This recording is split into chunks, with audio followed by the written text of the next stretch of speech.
भारतानं 6व्यांदा under-19 world कपवर नाव कोरलेलं आहे।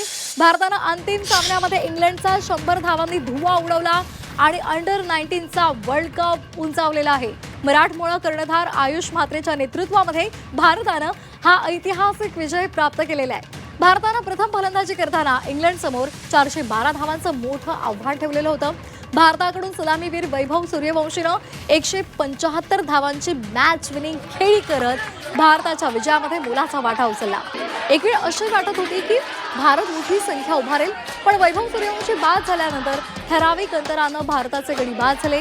412 धावांचा पाठलाग करताना इंग्लंडनं भारताला कडवी झुंज दिली, पण भारतीय गोलंदाजांसमोर त्यांचा निभाव लागलेला नाही। 412 धावांचा पाठलाग करत असताना इंग्लंडचा डाव 311 धावांवर संपुष्टात आला। संपूर्ण अंडर-19 विश्वचषक स्पर्धेमध्ये उल्लेखनीय कामगिरी करणाऱ्या वैभव सूर्यवंशीला सामनावीरासह मालिकावीराचा पुरस्कार सुद्धा दिला गेला। दरम्यान भारतानं अंडर-19 वर्ल्ड कप जिंकल्यानंतर कर्णधार आयुष म्हात्रेच्या घरी जल्लोष झाला। मुलाच्या नेतृत्वामध्ये भारतानं विश्वचषक जिंकला आणि त्यानंतर आयुष म्हात्रेचे वडील भावूक झालेले पाहायला मिळाले। दरम्यान मुख्यमंत्र्यांनी या संदर्भात ट्विट करत अभिनंदन केलेलं आहे। आपण मुख्यमंत्र्यांचे ट्विट पाहतोय। मुख्यमंत्र्यांनी काय म्हटलेलं आहे?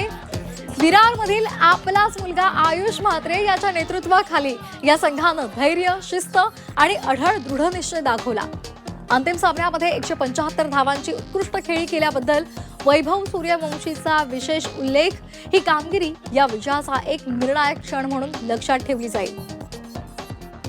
आपल्या तरुणांनी केवळ ट्रॉफीज जिंकली नाही, तर देशाची मनं सुद्धा जिंकलेली आहेत। तर देवेंद्र फडणवीसांनी हे ट्विट केलेलं आहे आणि आपल्या या अंडर-19 वर्ल्ड कपच्या भारतीय संघाचं कौतुक केलंय।